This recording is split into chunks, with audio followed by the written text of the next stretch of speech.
Many of us have been around pollution or passed by polluted sites that had a stench to them, and we had to breathe it, and it was very uncomfortable. We've often said, "What is that smell?" If we weren't sure what it was, all we knew was it was very disconcerting, very uncomfortable.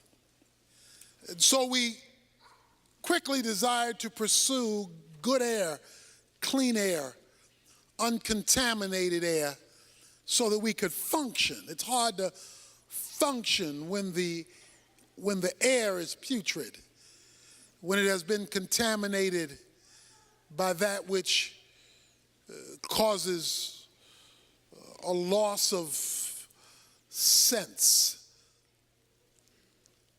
Jesus had been talking about the decay in the culture and how that decay was a decay of death. It was the smell of rottenness. And in the last verse of chapter 17 of the book of Luke, when the disciples wanted to know, when is this return that you're going to make? When is this judgment on the culture going to occur? He says in the last verse, where the body is, there also the vultures will be gathered.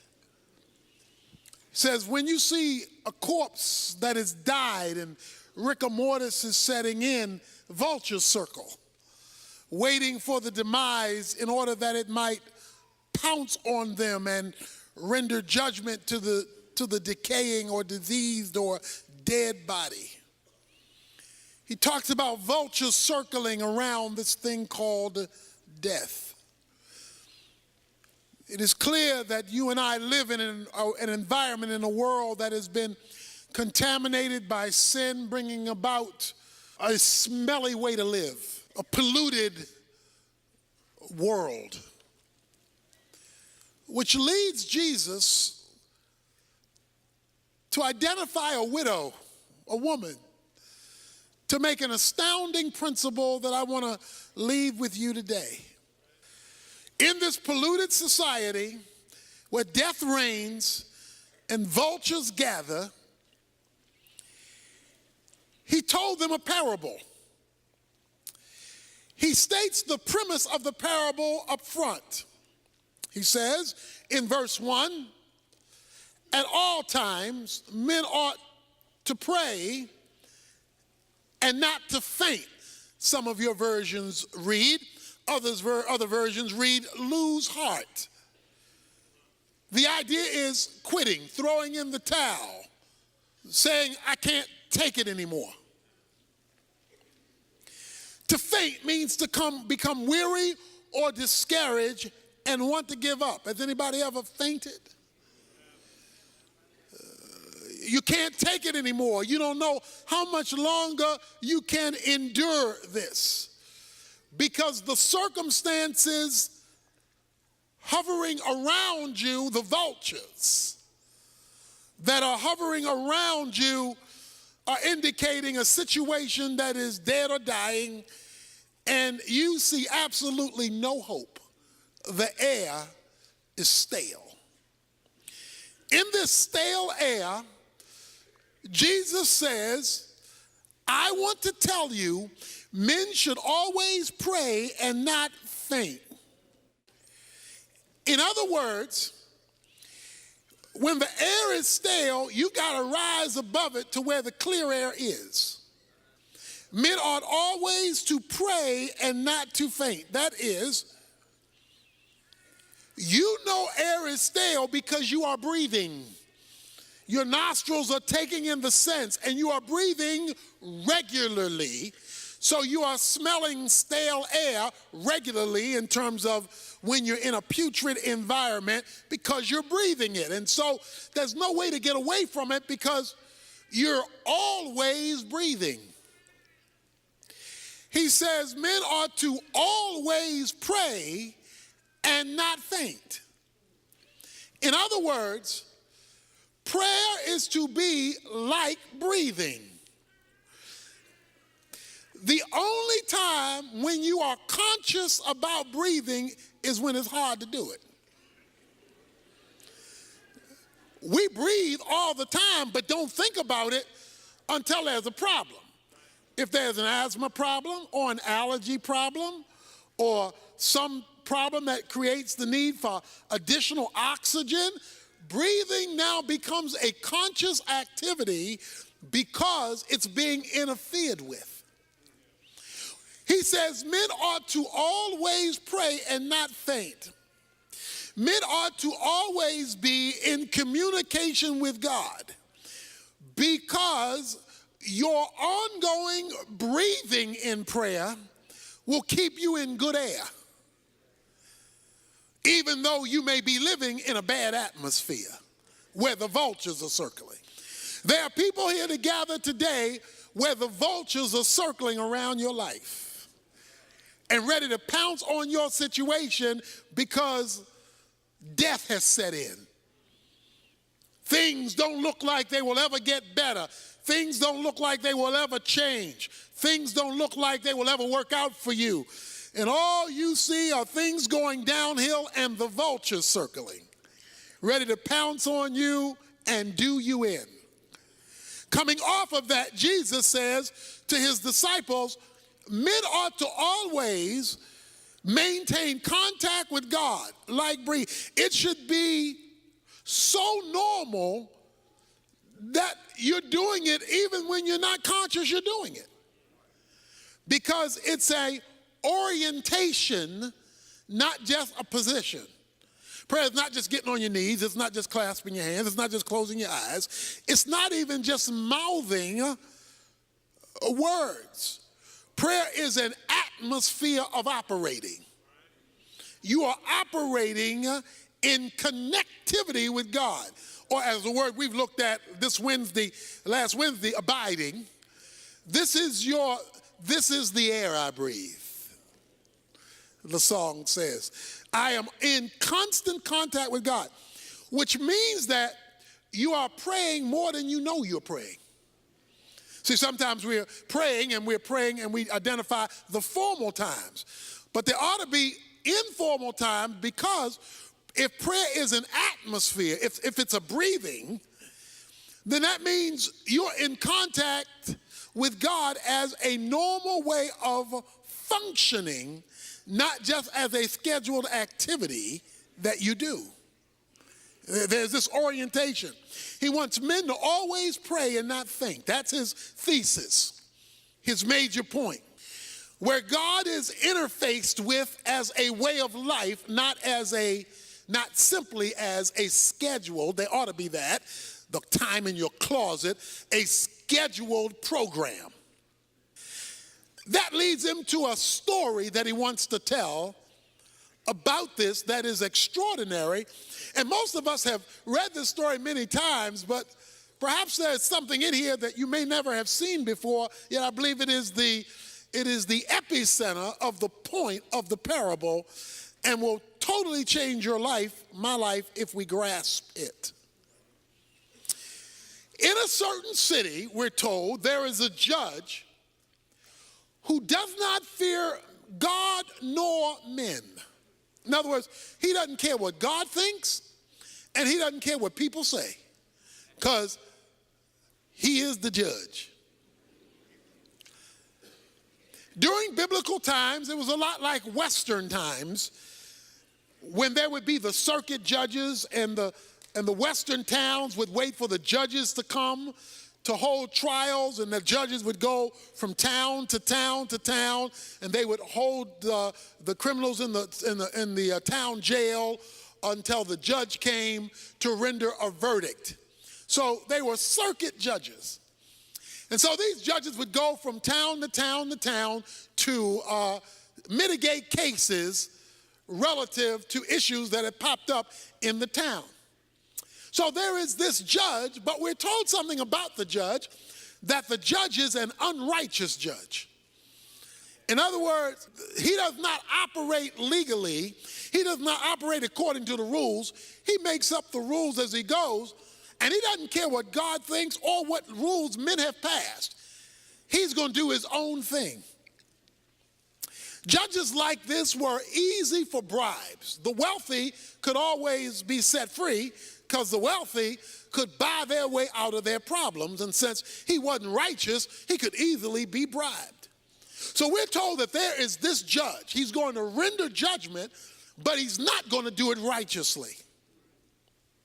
So that's the man. And he doesn't care what God thinks. He doesn't care what man says. There is also a widow in the story. There's a woman. She's been married. Most likely they're children. We don't know that for sure. But we know that her husband has died. Now, when Jesus tells the story, he picks the weakest scenario he can pick. Because in the Bible, the lowest of the low are the orphans and the widows. From Genesis to Revelation, when God wants to make a point about the lowest of the low, he will pick orphans and widows. This widow had a number of problems based on biblical history. First of all, there was little protection for women. Women were not viewed as high, as valuable as they were created to be, and that was the norm of the culture. Not only that, but she has no husband, so there's nobody to stand in for her. She must stand on her own. In addition to that, widows in the Bible are normally postured as being poor, without financial resources because there's no husband providing, so she's out on her own. In addition to that, the fact that she has to plead her own case means she has nobody in her circle of influence who can stand up for her. She must stand up for herself. So here we have a woman out there by herself on her own trying to make it. Now the situation is that there is something has happened in which she has been wronged. Something has happened that needs to be addressed legally. Something has gone wrong. Perhaps it had to do with money. Perhaps she was ripped out of some of her husband's estate. We don't know what the specific issue is, nor do we need to know. His point was that this widow needed legal intervention. Say legal intervention. She needed the law to work for her. She needed the law to mitigate between her and some situation she faced that could only be addressed legally. So there is this widow in the city who keeps coming to the judge saying, give me legal protection from my opponent. I have got somebody in my sphere who's working against me and who is opposing me, and he's doing it illegitimately. There is somebody in my life doing me wrong, my opponent, and I don't have the power to stop them. I'm a widow. I don't have a lot of money, and they're coming up against me, and I need the law to work for me. I wonder if there's anybody here who's in a situation that's coming up against you, and the folk who are supposed to be able to help you aren't available to you. She goes to the judge because she says she needs, here it is, legal protection. I can't protect myself.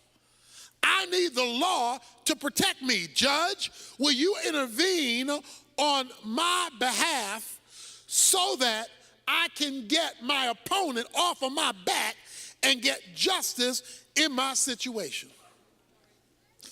Verse 4 says, for a while the judge was unwilling. The judge says, I don't want to be bothered. I don't want to be bothered with a widow. I don't want to be bothered with your problem. I don't want to be bothered about your opponent. I don't want to be bothered. I don't care about your situation because I don't even care about God. And I don't care about people. And you're the lowest of the people, a widow, so I really don't care about you. So for a while, it says, he was unwilling to hear her case although she had a legitimate case. Stick with me here. It says, but afterwards he said to himself, self, even though I do not fear God, pagan judge, and I do not respect man, yet because this widow bothers me, that means it's nagging me. After all, she's a woman.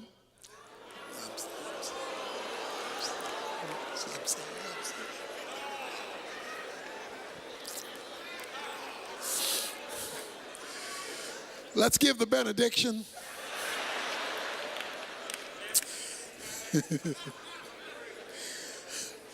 This woman, the judge is a man, this woman is getting on my nerves. That's what he said. She is driving me nuts.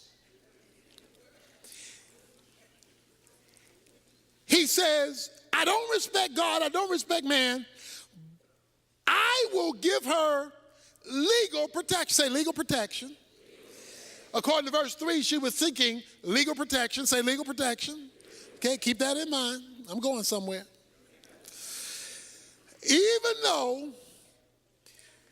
I don't fear God, I don't fear man, otherwise, if I don't do something about this lady's problem, she's going to keep coming to me because she won't let me go. Every time I show up, she shows up. Every time I have another person's case, she brings up her case. This woman won't let me go. She won't get off my back. And if she keeps coming, watch this, she will wear me out. Anybody here ever been worn out by a woman? I hope you're sitting by yourself, mister. Brother, just raise his hand like that. He says, this woman is going to wear me out. The Greek word wear me out literally is rendered, give me a black eye. Give me a black eye. The issue was not that she was going to punch him out. To give a black eye meant to ruin my reputation. To give a black eye means to ruin the person's reputation. He says, if this woman keeps coming, she's going to ruin my name. So this is what the woman was doing. In order to ruin his name, that meant she would have to be telling other people about the unjust judge. Because to ruin somebody's reputation, you're ruining their reputation among others. So evidently, this woman would show up at a court scene and say, this judge is not right. He ain't right. I've been having a problem and he won't give my problem. He's not right. She said, he knows he's not right. He's an unrighteous judge. He doesn't care about God nor man. He doesn't want everybody to know he's not right. He just wants he to know he's not right. And if this woman keeps coming, it's going to be clear to everybody, I'm not right. And I don't want to look not right to everybody. So to get this woman off my back, to get her out of my grill, to get her off of me, what I am going to do is I am going to give her legal protection. Say legal protection. I am going to address her situation so that I can get her off my back, so that I can save my reputation. Let me say that again now. I'm going to get her off my back so that I can save my reputation. I need to say that one more time. I'm going to give her legal protection, not because I want to give her legal protection, not because I care about this woman. I want her off my back, and I want to protect my reputation, so therefore I'm going to intervene in her circumstances. Now that's the parable. That's the point.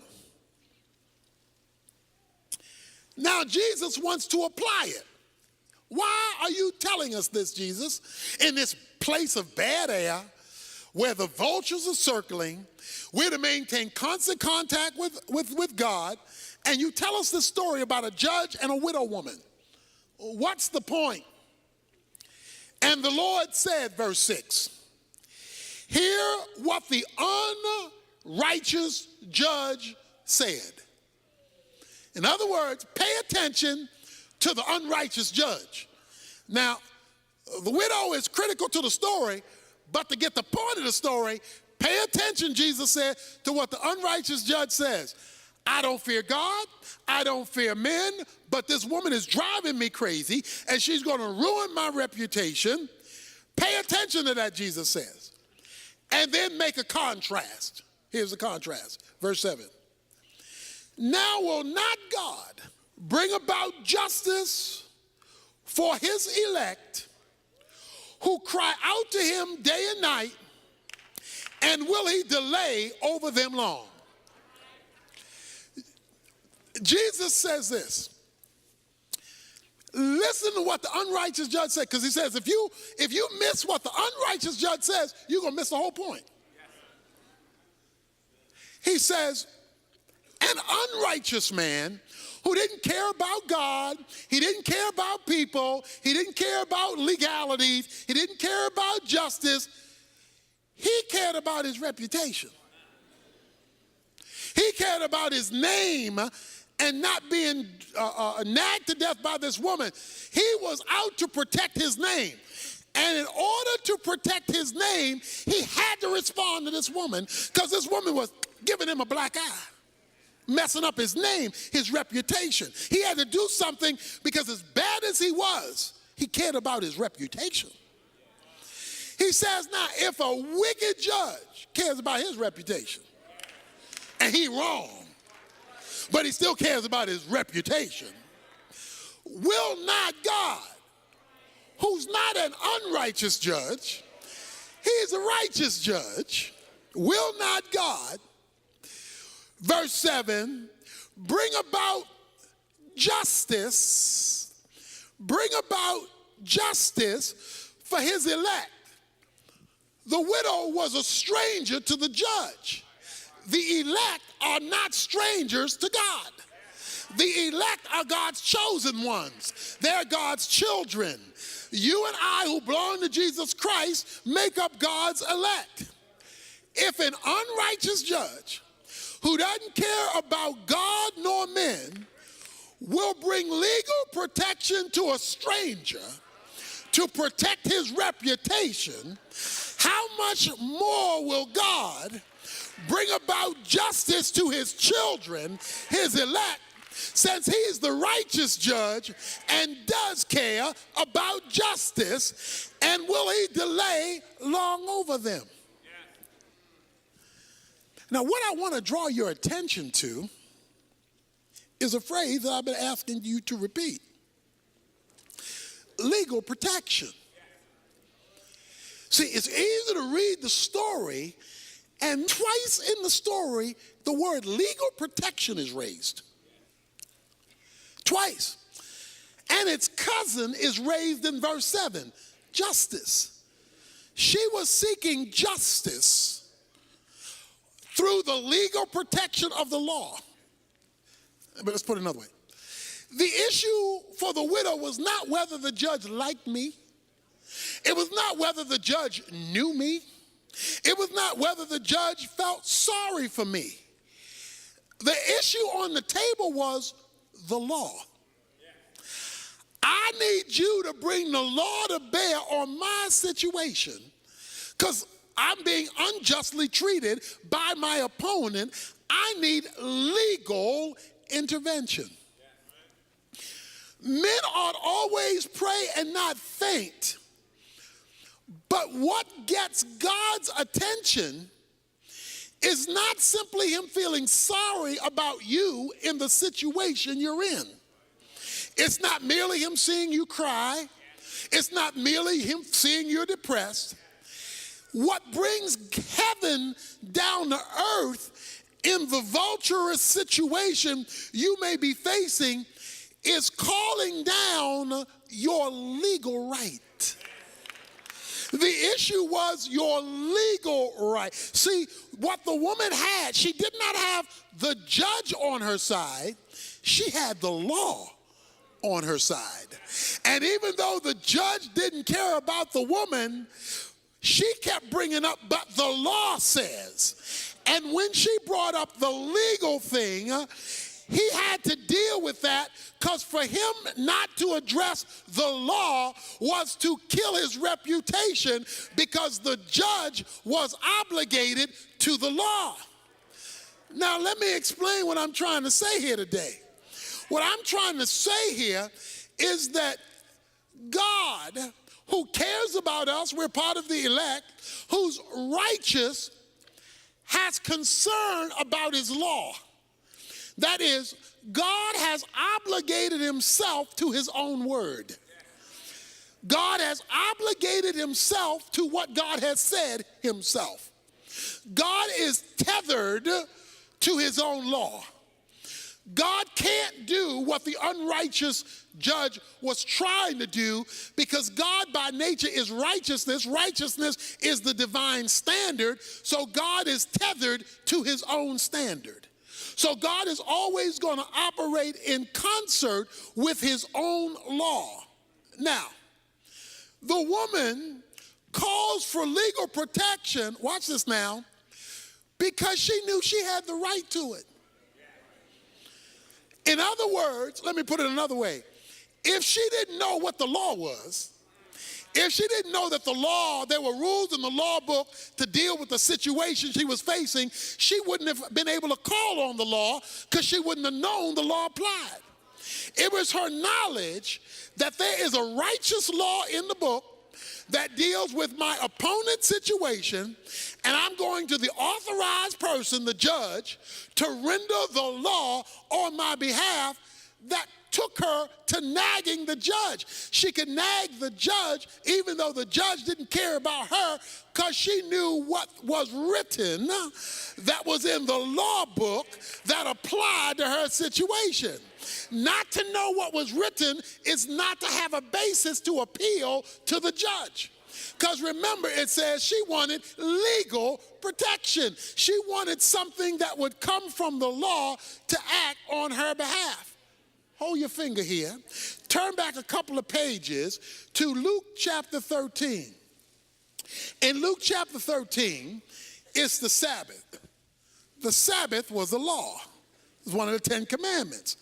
Jesus, a certain woman, verse 11, for 18 years had a sickness caused by a spirit, and she had been bent over, and could not straighten up.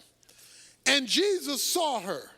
He called her over and said to her, "Woman, you are freed from your sickness." He heals her on the Sabbath. And he laid his hands on her, and immediately she was made erect again and began glorifying God.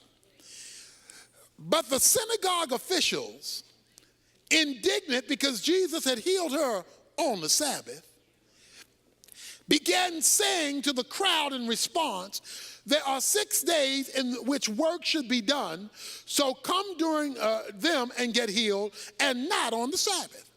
So they're saying, Jesus, you're out of order for healing this lady on the Sabbath.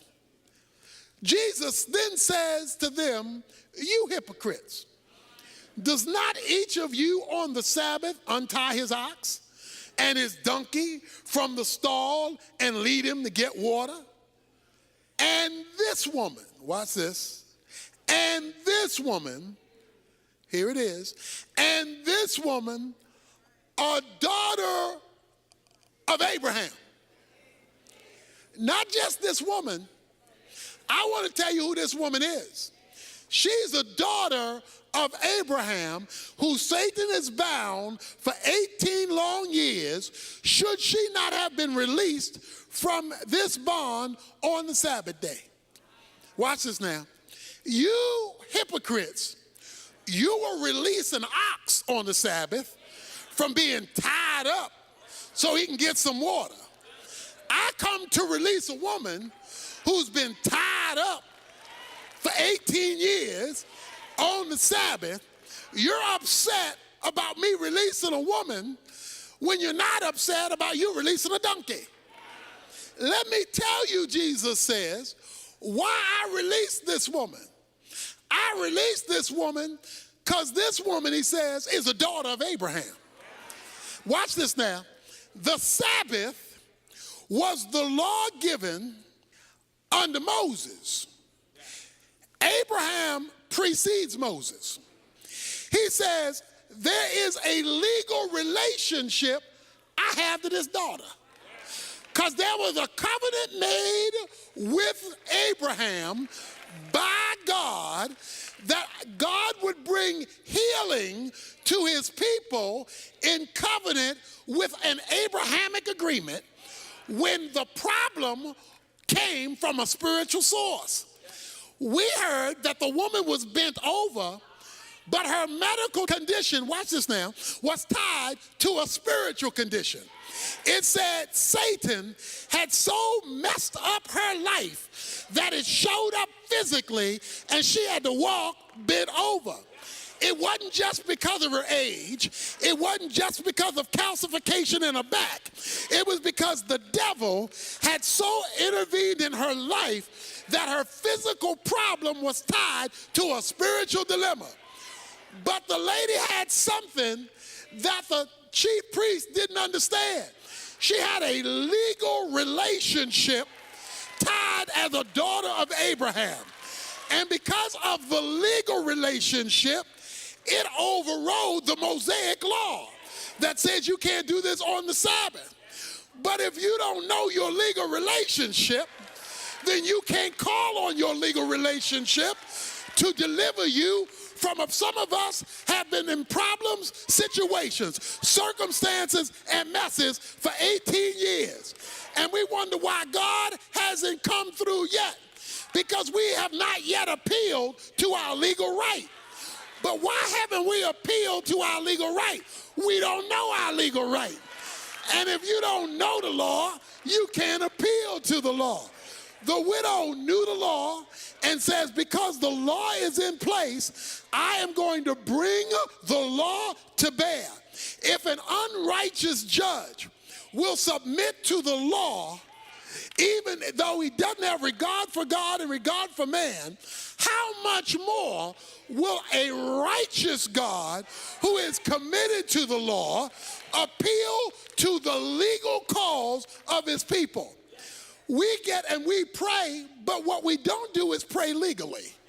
In other words, we don't make God have to appeal to his own law. We come with generalities and vague things that have nothing to do with nothing. Bless my day, bless my family, bless my food, bless my situation, bless me as I drive, bless me as I ride. Those are cutesies.